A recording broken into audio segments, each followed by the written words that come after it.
What makes a man sell another man?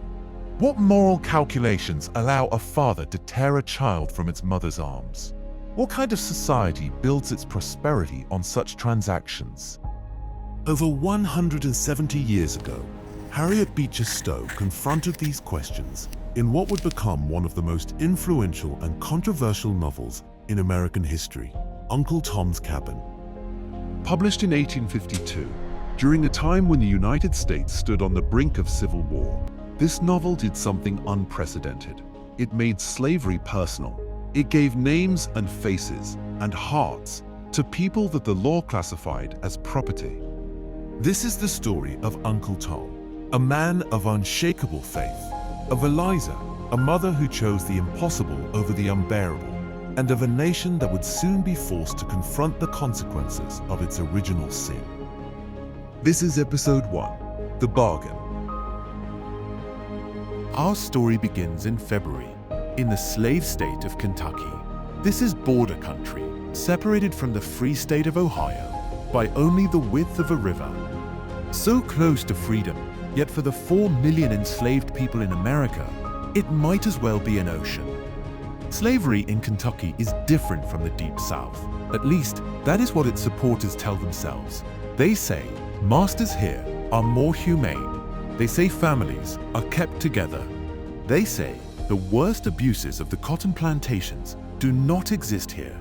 This belief is a lie that allows good people to sleep at night. The Shelby plantation lies in the rolling hills outside Louisville. It is a prosperous estate. Everything appears well ordered, well maintained. The main house is elegant, furnished with care. The slave quarters are better than most. They are clean. They are adequate. They are not the disease-ridden huts found farther south. Arthur Shelby considers himself an enlightened master. He allows enslaved people to marry. He permits religious gatherings. He believes he does not break up families, or at least that is what he tells himself. He has even promised freedom to his most trusted slave, a man named Tom, a reward for years of loyal service. Mrs. Emily Shelby goes further. She teaches enslaved children to read. She does this quietly because it is illegal. She cares for them when they are sick. She believes she is doing God's work. Privately, she finds slavery troubling. Publicly, she accepts it as necessary. Their son, George Shelby, grows up beside the enslaved children. His closest companion is Harry, a 5-year-old boy, bright-eyed, quick-witted.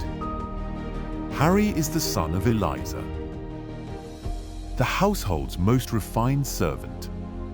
Everything appears civilized, controlled, manageable, far removed from the auction block, far removed from the whip. But debt destroys comfortable illusions. And on a cold February afternoon, the reckoning arrives. Late afternoon light slants through the windows of Mr. Shelby's dining parlor. A fire crackles in the hearth. On the table, between two men, sit glasses of wine, decanters of brandy, and a stack of papers that will decide the fate of human lives. Mr. Shelby sits with the weary posture of a man who has run out of options. Across from him sits a man named Haley, a slave trader. Everything about Haley reveals his origins. His coat is too fine for his body, covered in unnecessary buttons. His vest clashes with color. Too loud, too eager. Gold watch chains and rings hang from him like a shop window display. His face is coarse, his manners crude, his grammar poor. But Haley possesses something Mr. Shelby desperately needs. He holds the notes on Shelby's debts, thousands of dollars, debts Shelby cannot repay. And Haley has not come for money. He has come for flesh. Now, Mr. Shelby, I'm a reasonable man. I understand your situation. You're a gentleman, temporarily down on your luck. It happens. I'm prepared to be accommodating. You have some valuable property here. That fellow Tom, for example. I hear he's the best worker in the county. Honest, capable, religious even. Religious ones fetch better prices. Buyers like to believe their property comes with built-in morality. Tom is more than property. He's been with my family since I was a boy. He manages this entire plantation. I trust him completely. Exactly why I want him. A trained man, reliable, in his prime. He's worth every dollar of your debt. But I'll need something more to balance the numbers. I noticed a young boy running about the house, light-skinned, well-behaved, a fine-looking child. The buyers in New Orleans pay handsomely for boys like that. They raise them as house servants, waiters, personal attendants. I'll offer top price. The boy he's talking about is Harry, Eliza's son, the child who has never known anything but kindness, who has been raised almost as a member of the family. And in this moment, in this transaction, he has become a line item in a ledger. The boy's mother is one of my wife's favorites. She's been raised in this house almost like a daughter. My wife would be distressed. Women always are at first, but they get over it. Buy her some earrings, a new dress, they forget soon enough. These creatures aren't like us, you know. They don't have the same depth of feeling. Nature made them suited to their station. Now, do we have a deal? Mr. Shelby looks at the papers. He looks at the fire. He looks anywhere but at Haley's expectant face. He knows what he's about to do is monstrous. He has promised Tom his freedom. He has watched Harry grow from infancy. He knows the devastation this will cause. But the alternative is losing everything. The plantation, his social standing, his family's future. In the arithmetic of slavery, some things count more than others, and the suffering of the enslaved never quite adds up to enough. I'll need to discuss this with my wife. Of course. But the papers need to be signed tonight, Mr. Shelby. I've got a man waiting and I need to be moving these goods south before the weather turns. You understand? He understands perfectly. Once the papers are signed, once the deal is done, there can be no backing out. No matter what his wife says, no matter what his conscience whispers, the trap is closing. While these negotiations proceed, let us meet the man whose name will come to define this story, though perhaps not in the way Harriet Beecher Stowe intended. Uncle Tom is a tall, powerfully built man in his 40s. His skin is a deep, rich black, what the era's crude terminology called full-blooded African. His face is broad and strong, marked by an expression of profound gentleness and steady faith. Everything about Tom speaks to dignity. The way he carries himself, the careful attention he gives to others, the quiet authority he exercises over the plantation's complicated operations. Tom is, in every meaningful sense, the Shelby plantation's real manager. Mr. Shelby provides capital and makes grand decisions, but it's Tom who ensures the daily work gets done. Tom who knows which fields need rotation, which horses need rest, which repairs can wait and which cannot. Every morning before dawn, Tom reads from his Bible by candlelight. He reads slowly. He learned to read late in life, taught by young master George Shelby, but with deep concentration. His Bible is worn, its margins marked with his own system of underlines and notations, passages that have spoken to his soul. Tom's cabin sits a short distance from the main house, surrounded by a small garden his wife Chloe tends with pride. In summer, roses and honeysuckle climb the walls. In winter, like now, everything sleeps under frost, but the cabin remains a place of warmth. Tom and Chloe have been married for 20 years. They have 3 children, 2 boys and a baby girl. Chloe is the plantation's head cook, a position of considerable authority in the household hierarchy. She is round, energetic, and fiercely proud of her culinary skills. She can work wonders with the simplest ingredients, and she knows it. Their cabin has become an unofficial church. Every Sunday evening, the enslaved people of the Shelby plantation gather there. They squeeze into the small space, sitting on the floor, perched on the bed, crowding around the door. Tom leads them in prayer and hymn singing. They sing about crossing Jordan, about Canaan land, about a city with streets of gold, where there will be no more suffering, no more sorrow, no more masters. The white folks think these are just songs about heaven. They don't hear, or choose not to hear, the double meanings. Jordan is the Ohio River. Canaan is the north. The songs are maps encoded in melody. Tom himself has never considered running. Not because he lacks courage, he has plenty. Not because he doesn't dream of freedom, he dreams of little else. But because he believes in something larger than his own liberation. He believes in his word.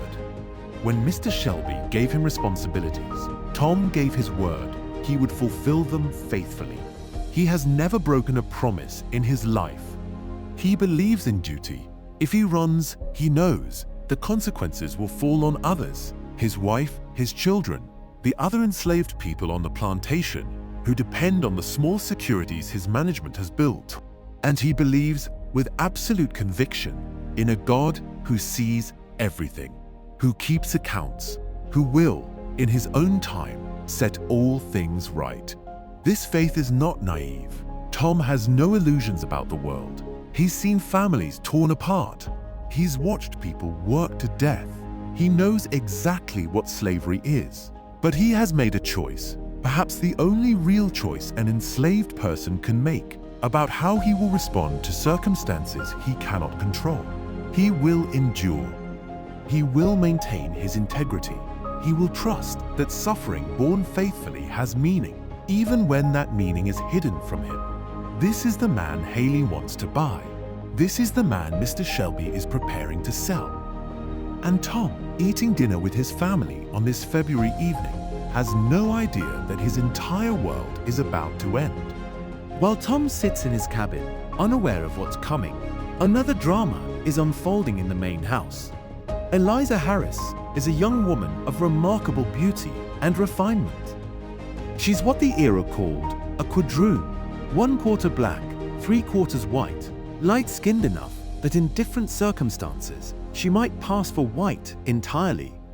She has been with the Shelby family since childhood, raised almost as Mrs. Shelby's daughter.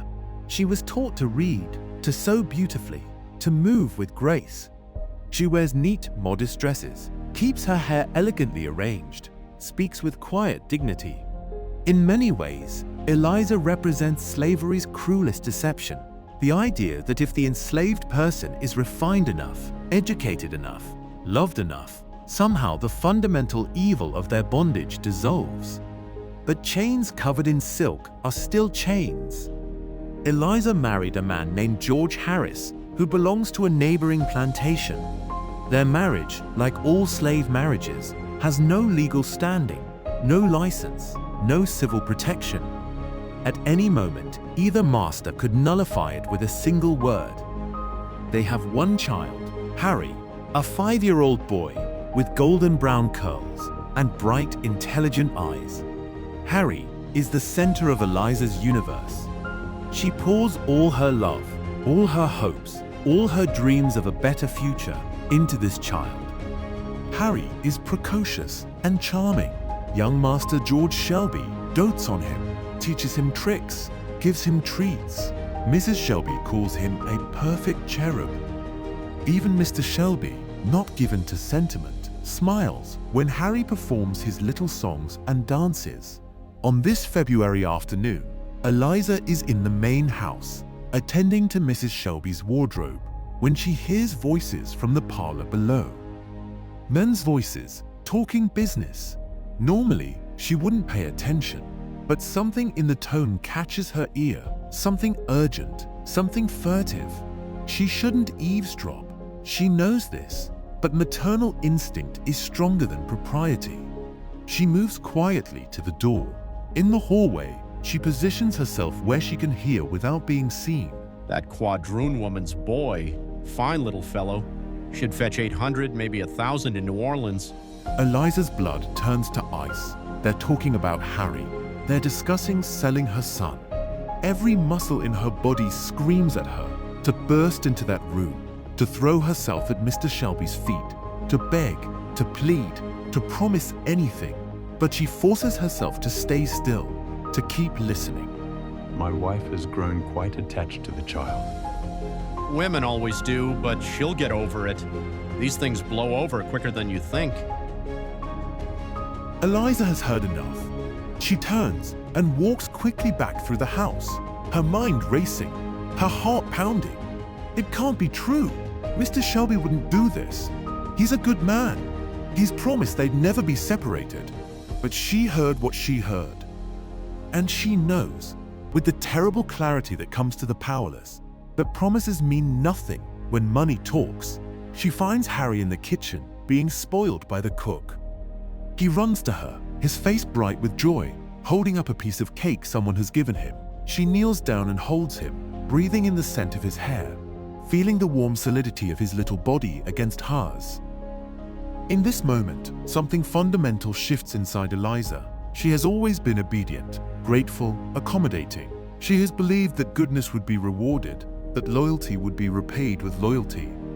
But watching Harry's innocent face, she realizes there is no goodness powerful enough to protect her child. No amount of obedience that will save him from being sold away from her like livestock. And in that realization, she becomes dangerous. To understand what happens next, we must meet Eliza's husband, George Harris. George is a young man of exceptional intelligence and ability. Despite being enslaved, despite having no formal education, he has taught himself mechanics, engineering, basic mathematics. He has an inventor's mind, always seeing how things might be improved, how problems might be solved. Working in a hemp factory, George invented a machine for cleaning hemp that was so ingenious, so efficient, that his owner began hiring him out for significant fees. For a brief period, George experienced something approaching dignity. He was valued for his mind. He took pride in his work, but this success proved to be his downfall. His master, a man named Harris, ironically the same surname George carries, is everything brutal and petty that slavery produces. Seeing his slave excel, seeing him gain recognition and respect, Harris felt something curdle inside himself: envy. How dare this black man hold his head high? How dare he speak confidently to white factory owners? How dare he draw attention to himself? So Harris pulled George out of the factory. He destroyed George's machine. He assigned George to the most degrading fieldwork, mucking stables, cleaning outhouses, anything to humiliate and degrade him. And he forbade George from visiting his wife and child. George, who had been maintaining his marriage despite the difficulties, who had been bringing small gifts to Harry, who had built a fragile but real family life, was cut off completely. When George protested, Harris had him whipped. When George's old mother begged for mercy, Harris laughed in her face. When George's only companion, a dog he'd raised from a puppy, showed him affection, Harris drowned the animal in front of George just to watch him suffer. This is what slavery does. It corrupts everyone it touches. Harris might have been a merely mediocre man, but slavery gave him absolute power over other human beings, and absolute power revealed the monster lurking in his mediocrity. On this same February day, George has come secretly to see Eliza. He's risking a brutal punishment for this visit. Slaves found off their plantations without passes face the whip, the jail, the auction block. But George has reached his limit. I'm leaving. I'm going to Canada. I wanted to tell you face to face, not just disappear. I know what you'll say, that I should be patient, pray, trust in God. But Eliza, I can't do it anymore. I'm a man. I have a mind. I have abilities. And he treats me like I'm an animal he can torment for his amusement. Last week, he told me I couldn't be married to you anymore. Said he's going to make me take up with someone on his plantation instead. Breed more property for him. That's when I knew. There's no bottom to this. There's no degradation they won't require. There's no humanity they'll acknowledge. But George, if they catch you... If they catch me, I'm no worse off than I am now. And if I make it to Canada, Eliza, think about it. If I make it, I can work, earn money, save enough to buy you and Harry's freedom. It might take years, but... Years of not seeing you, not knowing if you're alive or dead. I know what I'm asking. But what's the alternative? We all stay enslaved forever. Watch Harry grow up as I did, learning to bow and scrape and swallow his pride. I won't do it. I can't. This is the conversation that's happened in countless slave cabins across the South. The desperate calculus. Is it better to stay together in bondage or separate with the hope of eventual freedom? There are no good options. Only terrible ones and slightly less terrible ones. George leaves that night, taking nothing but the clothes on his back and a burning determination to be free. Eliza watches him go, her heart torn between pride in his courage and terror at what might happen to him. She doesn't know yet that her own moment of choice is coming far sooner than she imagines. Night falls on the Shelby plantation. In the main house, dinner is being served. Mr. and Mrs. Shelby maintain a facade of normalcy, though the strain shows in Mrs. Shelby's pale face and sharp tone. Mr. Shelby has told her everything. The debt, Haley's demands, the deal that's been struck. Tom will be sold. Harry will be sold. The papers will be signed tonight. How could you, Arthur? How could you? You gave your word to Tom, promised him his freedom, and little Harry, he's just a baby. How can you hand him over to that vile man? What choice did I have, Emily? Should I let the whole plantation be sold? Let everyone be scattered to different buyers, families torn apart by the dozens instead of just two? I did what I had to do to save the rest. Don't you dare justify this to me. This isn't about necessity. It's about your gambling debts, your speculation in land you couldn't afford. And now Tom and Harry pay the price for your mistakes. Enough. I won't be lectured in my own home. The decision is made. But Mrs. Shelby isn't done. She might lack legal authority. As a woman in 1850, she's barely more than property herself, but she has moral authority, and she wields it like a weapon. Then let it be on your conscience, not mine. When we stand before God's judgment, you can explain why you sold a faithful man who trusted you and a child who never did you harm. I'll have no part in this. I'm going to my room. She sweeps out, passing Eliza in the hallway. Eliza has been hiding, listening, confirming the terrible truth she overheard earlier. When Mrs. Shelby sees Eliza's face, the tear-streaked cheeks, the look of absolute terror, she understands immediately. She pulls Eliza into a private room. You heard. Oh, my dear child, you heard. Is it true? Are they really Harry? I tried to stop it. You must believe me. I tried everything, but I have no legal authority. The law recognizes only my husband's right to dispose of his property as he sees fit. But listen to me, Eliza. Listen carefully. I can't stop this officially, but I can delay it. I'll ensure no one gets up early tomorrow to help Haley.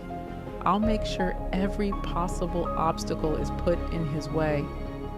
If you decided to take Harry somewhere tonight, I would understand, and I would do everything in my power to ensure no one realized you were gone until morning. The two women look at each other. A chasm of experience separates them. One enslaved, one free, one desperate, one privileged. But in this moment, they're united with a mother's love requires. And this time, everyone passed in confession. Mrs. Shelby is telling Eliza to run and promising to help her escape. It's illegal. It violates every principle of property law. It makes Mrs. Shelby a criminal under federal statute. The Fugitive Slave Act requires all citizens to assist in the capture and return of escaped slaves. But Mrs. Shelby, in this moment, chooses humanity over law. Thank you. Thank you. I'll never forget. Don't thank me, just go. Take only what you can carry. Move fast. And Eliza, Yes, ma'am. may God go with you. Eliza returns to her small room. Her hands shake as she gathers what she'll need. A change of clothes for Harry, some bread and apples from the kitchen, a small sum of money she's saved over years. Just a few dollars, but it's all she has. She wraps Harry in a warm shawl. The boy, sleepy and confused, asks where they're going. On an adventure, she tells him, forcing her voice to stay calm. We must be very quiet, like mice. She writes a hasty note to Mrs. Shelby. Not an explanation, really, just a few lines of gratitude and farewell. Then, as the house sleeps, as the clock strikes midnight, Eliza Harris and her son slip out into the frozen February darkness. She's heading north, toward the Ohio River, toward freedom. She has no plan beyond that. No contacts, no map, no certainty that she'll survive the night. All she knows is that she will die before she lets them take her child. And that knowledge, that absolute clarity of purpose, gives her a strength she didn't know she possessed. While Eliza begins her desperate flight, another drama unfolds in Tom's cabin. Tom knows what's coming. News travels fast among the enslaved, and the house servants have already whispered the truth. Tom has been sold. Tomorrow, the trader will come to take him away. His wife Chloe is devastated. All evening she's been swinging between rage and grief, cooking a final special meal for her husband, with tears streaming down her face. It isn't right, Chloe tells him through choked sobs. After all he's done for them, all the years he worked, all the trust he showed, and this is how they repay him? He should run, she insists. Eliza's running. She heard her going out. Dom could catch up with her, travel together. Between his sense and her determination, they might make it to Canada. Tom responds gently but firmly. He can't. She knows he can't. If he runs, what happens to everyone else here? Master Shelby's in debt. If Tom disappears, Shelby loses everything, and the whole plantation gets sold off. Chloe, the children, every person here, they'd all be scattered to different buyers, sold away from everything they know. At least this way, everyone else stays together. Everyone else stays safe. Chloe grows desperate. But what about him? What about them? They work people to death on those deep south plantations. The heat, the overseers, the cotton fields that stretch to the horizon.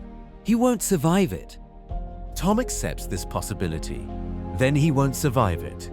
And he'll meet his Lord, having kept his word, having protected those he could. He asks Chloe to listen. He gave his word to Master Shelby. Every day of his life, he's tried to be a man of his word. He's taught their children honesty, integrity, faithfulness. How can you tell them those things matter and then break his promise when it costs him something? And more than that, he serves a higher master than any earthly one. The Lord sees everything. He knows every injustice, and he promises that all things will be made right. Maybe not in this life, but somewhere, somehow, there's justice waiting. Tom has to believe that, because if he doesn't, if this is all there is, just cruelty and suffering with no meaning, then what's the point of being good? What's the point of trying?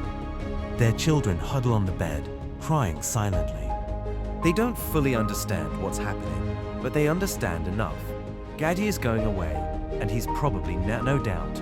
Tom holds each of them, memorizing their faces. To his oldest son, he says, "You're the man of the family now. Take care of your mama and your sisters." To his daughter, "Stay sweet and good, and remember your prayers." To the baby, who's too young to understand, "God bless you, child. May you see a better world than I have." Then he turns to Chloe. They've been married for 20 years. They've built a life together, within the narrow confines allowed to them. They've created moments of joy, pockets of beauty, a family bound by love, even though the law refuses to recognize that love as real. Tom holds her close. and tells her he loves her. He's loved her since the day they jumped the broom. And wherever they send him, whatever happens to him, he'll carry her in his heart, her and the children. They're his treasure that no master can take away. Chloe sobs against him. How will she live without him? How will she wake up every morning knowing he's suffering somewhere and she can't help him? The same way he'll live without her, Tom says, by trusting that this isn't the end, that death isn't the end. That somewhere beyond all this pain, they'll be together again in a place where no one can separate them. He believes that. He has to believe it. They hold each other through the night, neither of them sleeping. When dawn comes, they'll be torn apart forever. But for these last hours, they have each other. And they pray together, not for rescue, not for escape, but for strength to endure what's coming. Tom's faith is not passive resignation. It's an active choice to maintain his humanity in a system designed to strip it away, to find meaning in suffering, to believe that goodness matters, even when goodness is punished. Whether this faith is noble or tragic, wise or deluded, that's a question readers have debate. Whether this faith is noble or tragic, wise or deluded, that's a question readers have debated for 170 years. But it's unmistakably real, and it's about to be tested in ways Tom cannot imagine. Dawn breaks cold and grey over the Shelby plantation. In the main house, Mrs. Shelby has deliberately slept late, or pretended to.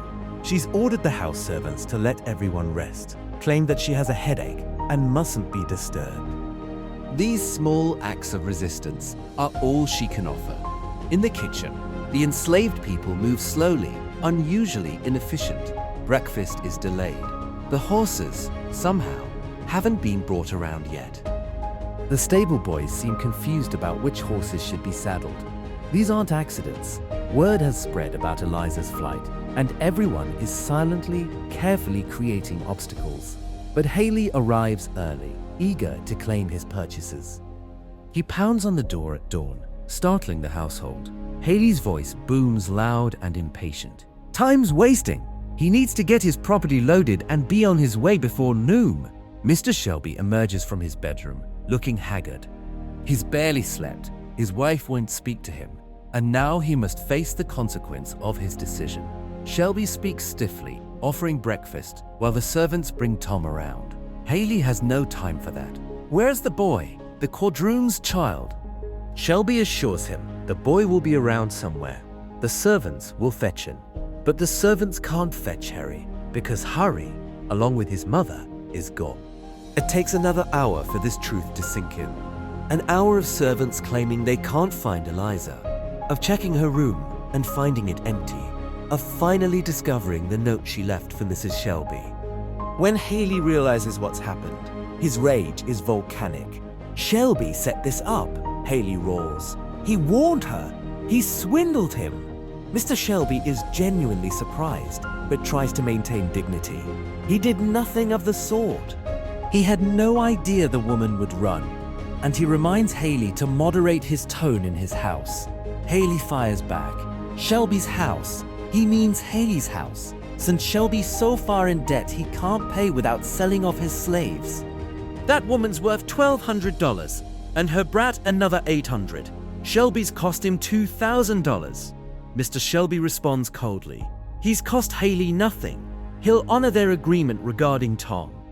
As for the woman, she's Haley's property now, according to the papers they signed.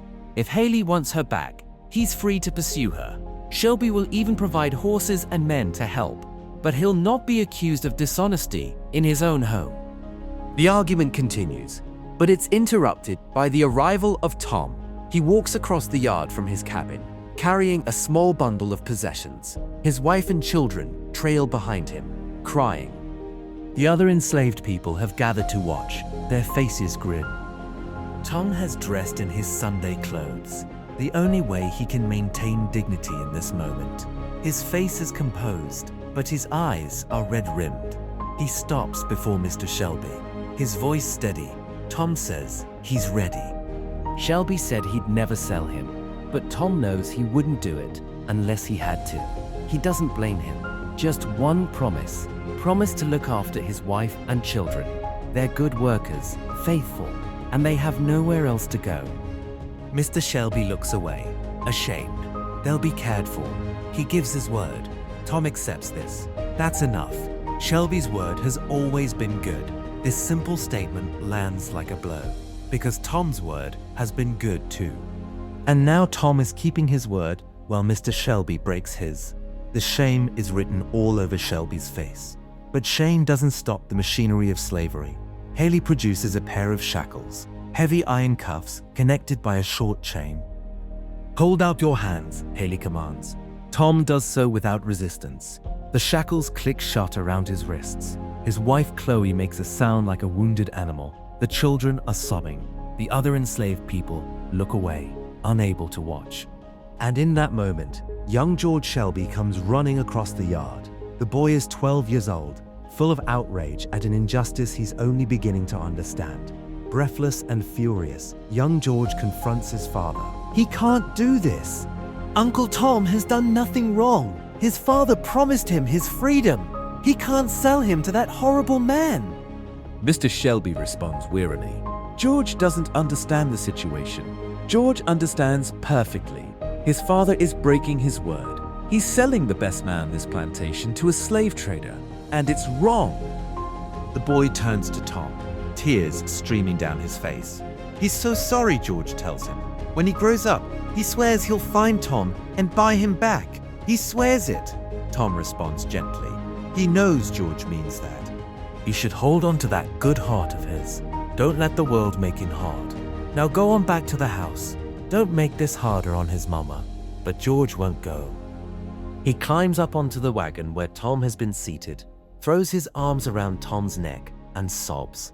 Everyone watching feels the weight of this moment, the innocence of youth confronting the brutality of the system that created it.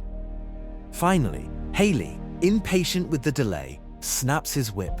The horses jerk forward, and Tom begins his journey into the deep south, into an unknown fate, carrying nothing but his faith and the memory of everything he's leaving behind. Now we return to Eliza, who has been running through the night. With Harry in her arms, she covers ground that should be impossible. The child is heavy, a solid 5-year-old, but Eliza seems to barely feel his weight. Adrenaline and terror have given her supernatural strength. She knows where she must go, north to the Ohio River. Across that river lies the free state of Ohio. If she can just cross that water, the law changes. In Ohio, she and Harry would be protected by northern law, at least in theory. But between her and the river lie miles of frozen countryside, and somewhere behind her, she knows pursuers will soon be coming. Through the pre-dawn darkness, she runs. When Harry asks questions, she shushes him gently. When he complains of cold or hunger, she stops briefly to wrap him tighter, to give him a piece of bread, to whisper assurances that everything will be fine. She doesn't believe her own assurances, but she must keep Harry calm. As dawn breaks, she realizes she can't keep running openly. The roads will be watched. Travelers will be questioned. She needs to look like she has a purpose, a destination, some legitimate reason to be traveling. So she slows to a walk. She straightens her clothing. She tells Harry to smile and wave at anyone they pass. They're just a light-skinned woman and her child, traveling to visit relatives. Nothing suspicious, nothing that would draw attention. It's a desperate gamble, but it works. The few people they encounter on the road barely give them a second glance. Hours pass. Morning becomes afternoon. Harry grows tired and fretful. Eliza's feet are bleeding. She's walked miles in thin shoes meant for housework, not travel. But she pushes on. The Ohio River draws closer. Finally, late in the afternoon, she reaches the river town. She can see the broad expanse of water before her, and her heart sinks. The river is choked with ice. Not solid ice that could be walked across. That would be dangerous but possible. No, this is worse. Massive blocks of ice, broken free from further upstream, grinding against each other in the current. rising and falling with the water's movement. No ferry can run through this. No boat could survive. A woman at a riverside tavern confirms Eliza's fear. The river's been like this for 3 days. No one can cross until the ice breaks up or freezes solid. Might be days, might be a week. The woman asks sympathetically if someone is sick. Eliza looks desperate. Forcing calmness, Eliza explains that her sister's child is very ill. She'd hoped to get there today. The woman mentions there's a man who might try a crossing tonight if the money's right. He's got a cargo to deliver. But it's terribly dangerous. Eliza nods, takes Harry into a back room to rest, and sits down to wait. She knows she doesn't have days. Haley and his men could arrive at any moment. She stares out the window at the deadly ice floes, trying to calculate her options. There are none. She's trapped. Harry falls asleep in her lap, exhausted from the journey. She strokes his hair and prays, not the formal prayers she learned from Mrs. Shelby, but desperate, wordless pleas. And then, as the afternoon fades toward evening, she hears it. Men's voices outside, horses, dogs barking. She moves to the window and sees them, Haley and a group of rough men, asking questions, showing something. A description of her and Harry, probably. The tavern keeper's wife is shaking her head, but Haley isn't convinced.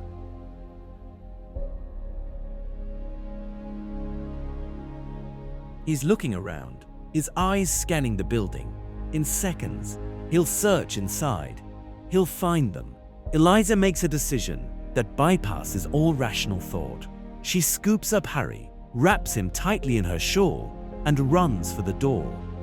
Behind her, she hears shouts. There she is! There she is! After her, she runs toward the river, toward the impossible ice, towards certain death or miraculous escape. She doesn't know which, doesn't care. All she knows is that she will not surrender her child. She reaches the river's edge. Behind her, Haley and his men are closing fast. She looks at the churning ice, at the deadly gaps between the floes, at the freezing water that would kill them both in minutes, and she jumps. What happens next becomes legend. A moment so dramatic, so impossible, that people will debate its plausibility for decades. Harriet Beecher Stowe swears it really happened, that she based this scene on actual accounts of enslaved mothers making similar crossings. But whether it's literally true or metaphorically true, it captures something essential about the lengths to which maternal love will go. Eliza's feet hit the first ice floe. It's perhaps 3 feet across, angled, slippery. Under her weight, it tilts violently, nearly throwing her into the water. But somehow, through balance born of desperation, she stays upright for 1 second, 2 seconds, and then she jumps again. Harry, clutched against her chest, doesn't scream. He seems to understand, with the instinct of children in crisis, that he must be perfectly still. The second floe is worse, smaller, tilting more severely. Her foot slips. She goes to one knee, her free hand plunging into icy water. But she pulls herself up and jumps again. Behind her, on the bank, Haley and his men have stopped running. They stand frozen, both literally and metaphorically, watching this impossible feat. Haley is stunned. Lord have mercy, look at her go! She's got the devil in her.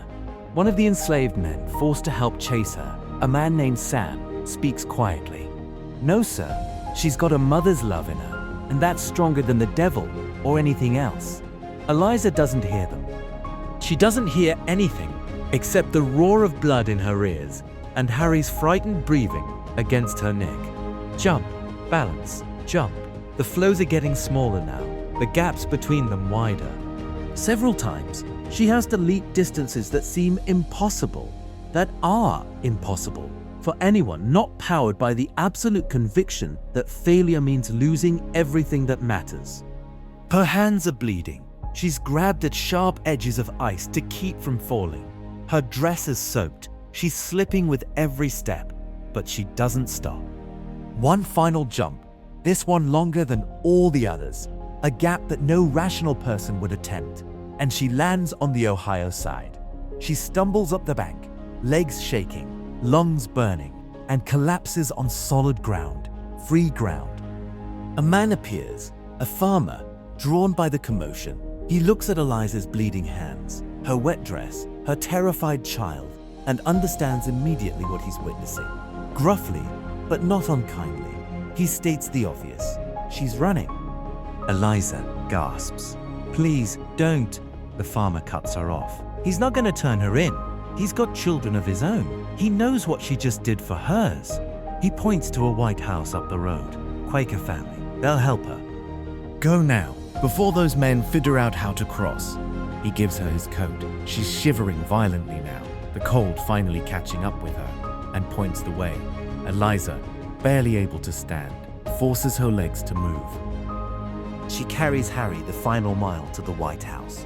When she knocks on the door, a woman answers, a Quaker woman in plain dress, her face lined with kindness. The woman takes one look at Eliza, at the bleeding hands, the wild eyes, the child clutched like a lifeline, and steps aside. "Come in, quickly. She is safe now. No one will harm her here." And Eliza, who has held herself together through impossible terror, who has crossed a frozen river on blocks of ice, who has done the impossible, finally breaks down.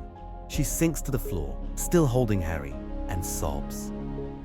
The Quaker woman kneels beside her, places a gentle hand on her shoulder, and lets her cry. Outside, on the Kentucky side of the river, Haley stares across the water at his escaped property. He's lost $2,000 in human flesh today. He's furious, but even he is forced to admit a grudging respect for what he just witnessed. He mutters to his men, "Well, he'll be damned. Never seen anything like that in 30 years of trading. That woman, she's got more courage than most men he's known." Sam speaks quietly, so only the man beside him can hear. What she's got is something Haley will never understand. She's got love stronger than fear, stronger than death itself, and you can't buy that. You can't sell it, and you sure as hell can't stop it. Eliza has escaped. Tom is in chains, heading south. George is somewhere in between, disguised and desperate. 3 lives, 3 paths, 3 responses to the same impossible system. And all of them are about to discover that escaping slavery is just the beginning. The real test of faith, courage, and humanity still lies ahead. To understand what Eliza faces next, we must understand the system arrayed against her. In 1850, the United States passed the Fugitive Slave Act, one of the most draconian laws in American history. This law declared that escaped slaves must be returned to their owners, even if they had reached free states. More than that, it required all citizens, North and South, to assist in capturing runaways. If you saw an escaped slave and didn't report it, you could be fined $1,000, more than a year's wages for most people. If you actively helped a slave escape, you could be imprisoned for 6 months and fined an even larger amount. The law created a new class of professional slave catchers, men who made their living tracking down runaways and returning them for the bounties their owners offered. These men were not constrained by conscience or scruple. They worked with a network of informants. They had connections with local law enforcement. They could cross state lines, enter homes, drag people from their beds in the middle of the night, and they were coming for Eliza. Haley, though forced to abandon the chase at the river, has not given up. He knows the Underground Railroad, the network of people who help escaped slaves reach Canada. He knows their routes, their methods, their safe houses. Within hours of Eliza's crossing, Haley has put the word out. He's offered a reward, $500 for the return of Eliza and Harry, alive and undamaged. $500 is more meters. $500 is more money than most men will see in 5 years. It's enough to motivate ordinary people to become betrayers, to turn neighbor against neighbor. The Quaker family, hiding Eliza, understands this danger. They are part of the Underground Railroad, committed to helping escapees reach Canada despite the legal risks. Their house is a station, a safe place, where runaways can rest, eat, and plan the next leg of their journey. But it's only safe temporarily. Eventually, they must move on. The Quaker woman, named Rachel Holiday, explains that Eliza must eat and rest and regain her strength, but she cannot stay long.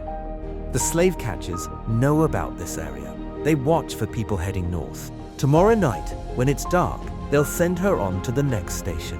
From there, it's 3 more stops to the Canadian border. If God wills it, she will be safe.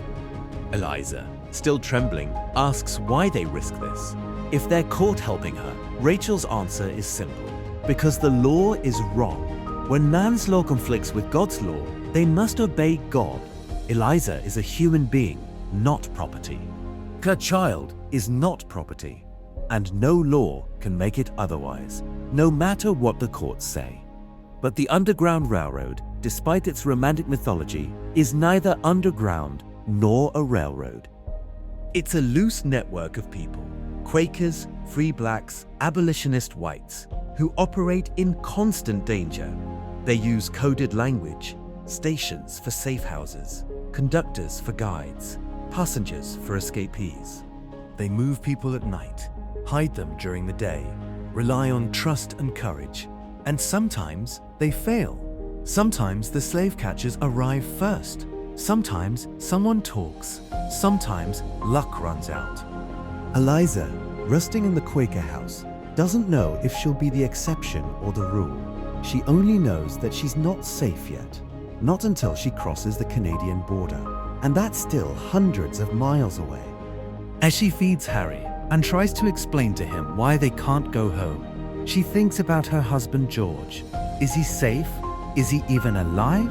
Will they ever see each other again? These are questions without answers. She can only keep moving forward, keep trusting strangers, keep believing that somehow, against all odds, they'll make it. Harry is confused and frightened. He asks when they're going home. He wants to see Papa. He wants to see Aunt Chloe. Eliza holds him close. They're going to a new home, sweetheart. A place where they'll be safe. And maybe Papa will find them there. But they have to be very brave and very quiet and do exactly what the kind people helping them tell them to do. Can he do that? Harry tries to be brave. Yes, Mama, he can be brave like Papa. Eliza holds him tighter, blinking back tears. Harry doesn't understand that home is gone forever, that Papa might never find them, might already be caught and sold himself. But she can't tell him these things. She must let him hold on to hope, even if her own hope is wavering, because that's what parents do. They carry the terror so their children don't have to, at least not yet. While Eliza hides in Ohio, Tom travels deeper into the South. Haley's wagon carries him away from everything he's known, away from his cabin, his wife, his children, his community. Every mile takes him further from any possibility of return. Com sits in the wagon, shackled, watching Kentucky disappear behind him. He's not alone. Haley has collected other slaves along the way, assembling what traders call a coffle, a group of enslaved people being transported together to market. There's a woman with a baby, separated from her husband. There's a teenage boy torn from his mother. There's an old man who's being sold because he's no longer productive enough to keep. These are the human remnants of other people's financial problems, other people's bad decisions, other people's need for cash. At night, they're chained together in the back of a barn or an inn cellar. During the day, they walk behind Haley's horse, connected by chains, a moving advertisement of the trader's business.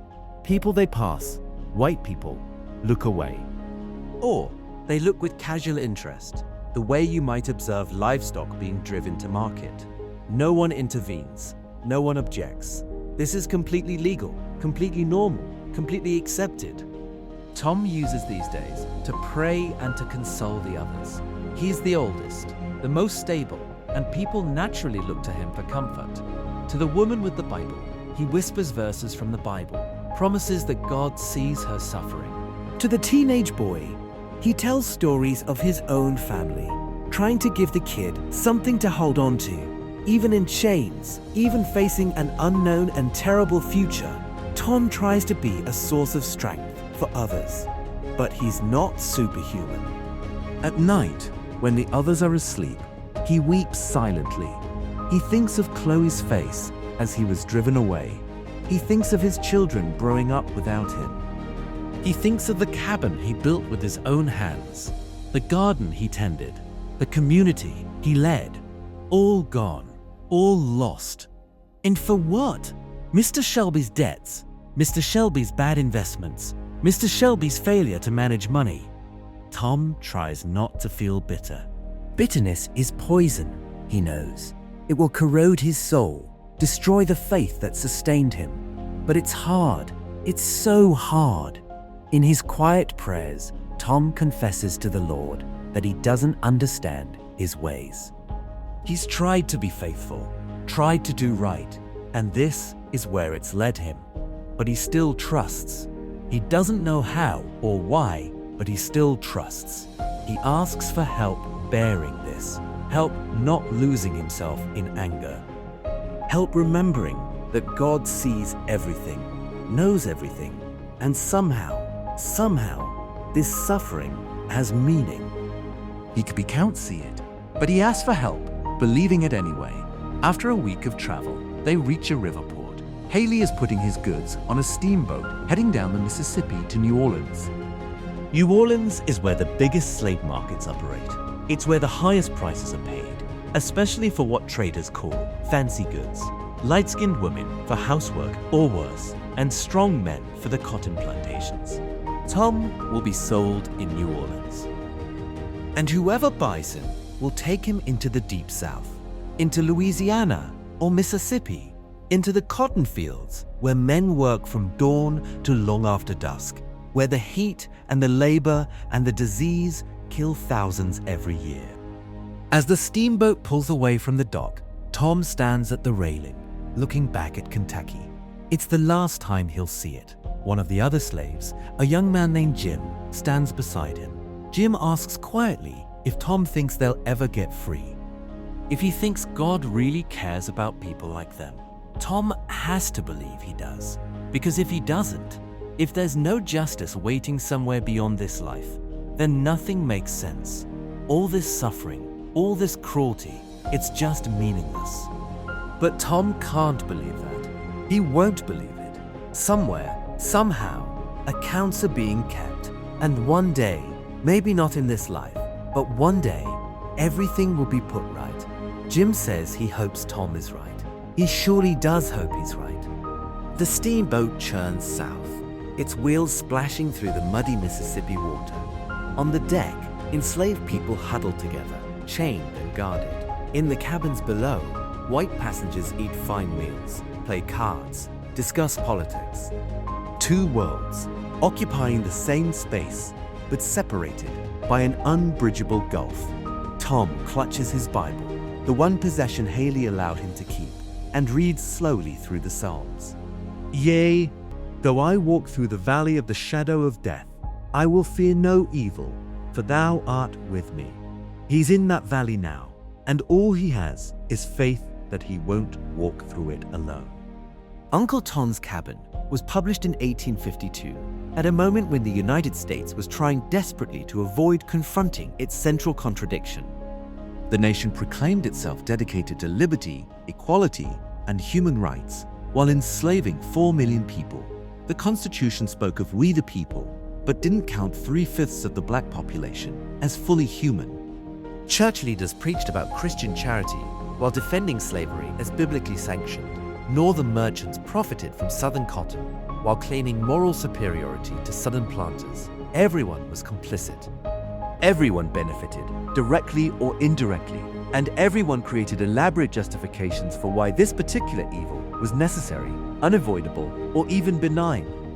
Harriet Beecher Stowe saw through these justifications. She wrote Uncle Tom's Cabin to demolish them, to make slavery impossible to ignore, impossible to romanticize, impossible to defend. She wanted Northern readers to imagine themselves in the position of the enslaved, to ask, what would you do if your child was being sold? What would you sacrifice for freedom? How far would you go to protect those you love? And she wanted to show that there was no such thing as benevolent slavery, that even the kindest master, and Mr. Shelby is portrayed as kind, participates in a system of profound evil, because the problem isn't individual cruelty. The problem is a system that gives some people absolute power over others, that treats human beings as property, that makes family bonds subordinate to financial transactions. When Tom is sold despite his loyalty, when Harry is sold despite his innocence, when Eliza must risk death to protect her child, these aren't aberrations. These are the system working exactly as designed.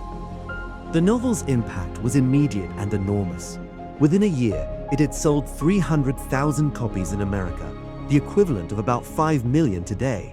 It was translated into dozens of languages. It inspired plays, songs, political movements. And it radicalized thousands of people who had been content to ignore slavery as someone else's problem. In the South, the novel was banned, burned, and denounced. Southerners wrote dozens of response novels, anti-Tom literature, trying to show that slavery was actually good for black people, that enslaved people were happy and grateful. These responses revealed more than their authors intended. The vehemence of the Southern reaction showed that Stowe had struck a nerve, had exposed truths that slaveholders desperately wanted to keep hidden. In the North, the novel turned abstract debates about slavery into personal moral crises. Could you, in good conscience, support the Fugitive Slave Act after reading about Eliza's flight? Could you claim that slavery was a distant Southern problem after understanding how Northern commerce depended on Southern cotton? The novel made neutrality impossible. It forced people to choose sides. When Abraham Lincoln met Harriet Beecher Stowe during the Civil War, he supposedly said, "So you're the little woman who wrote the book that started this great war." He was exaggerating. The war had many causes. But there's truth in the statement too. Uncle Tom's Cabin changed how millions of people thought about slavery. It made abolition not just a political position, but a moral imperative. The novel is not without flaws. Its portrayal of black characters is sometimes patronizing by modern standards. Its religious framework can seem heavy-handed. And the character of Uncle Tom himself has become controversial. His name now used as an insult, synonymous with civility and betrayal of one's own people. But that interpretation misreads both the character and the novel.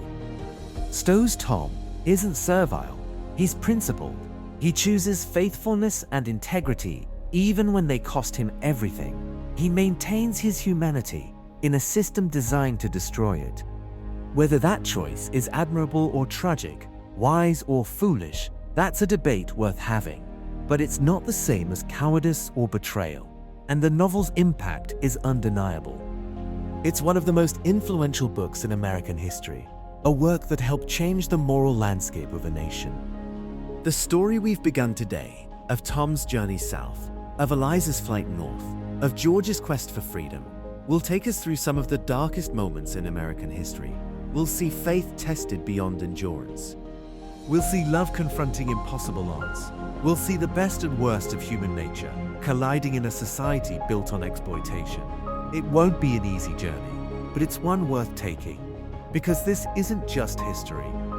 The questions at the heart of Uncle Tom's Cabin, questions about power and justice, about human dignity and moral courage, remain urgent today. How do we respond to systemic evil? How do we maintain our humanity in dehumanizing circumstances? What are we willing to sacrifice for those we love? These are the questions that Harriet Beecher Stowe asked in 1852. They're the questions we're still trying to answer. Join us next time for Episode 2, The River. As Eliza's flight continues, George makes his stand, and Tom begins to understand the true cost of his decision. Until then, remember, every person has a story, every life has dignity, and every injustice demands a witness.